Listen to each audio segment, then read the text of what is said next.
Improving your prose can be challenging. It requires that you stretch your brain each time you sit down to write, by learning new ways of structuring your sentences and stringing them together. After all, you want to give your reader that seamless reading experience. So I thought I'd help out and gradually assemble a library of techniques that you can reference. Here's a sentence I pulled from this morning's writing, one which highlights a technique I use fairly often.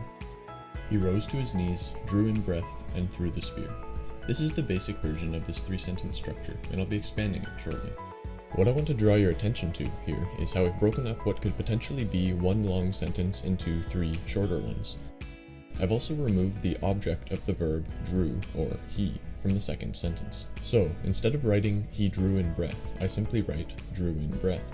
The he is implied because I'm piggybacking off of the previous sentence.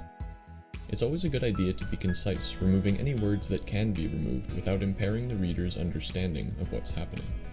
The reason I decided to do this was because the scene this is from needed to feel fast-paced and intense, and writing shorter, punchier sentences is just about the best way to accomplish that. So if you need to write a fast-paced scene, give this technique a try. The way it's done is by first envisioning whatever action it is I'm describing, in this case a man getting up off the ground and throwing a spear, then breaking that action down into three parts. The formula to follow is then: first action statement, period, second action statement with object of the verb removed, period, and third action statement, period. But keep in mind that if you want to elaborate on one or even all three statements, you can also squeeze some commas into this three-sentence structure. He rose to his knees, desperate, drew in breath, his lungs like twin bellows, and threw the spear, howling at his enemy. Here, I've used a comma to elaborate on all three statements, but this is mostly just to show you some different ways of doing it. Elaborating on all three like this slows down the pace a bit too much to my ear, but I think if you just removed the second elaboration, it wouldn't be half bad. What do you think? The first is a single word, an adjective, which is a concise way of adding a little extra description to the object of the sentence, in this case, he. It saves me writing, he was desperate.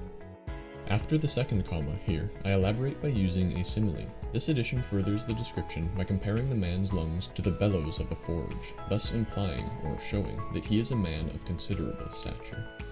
My third method for elaboration is using an ing verb, that is, any verb that ends in the letters ing, such as throwing, running, and shouting.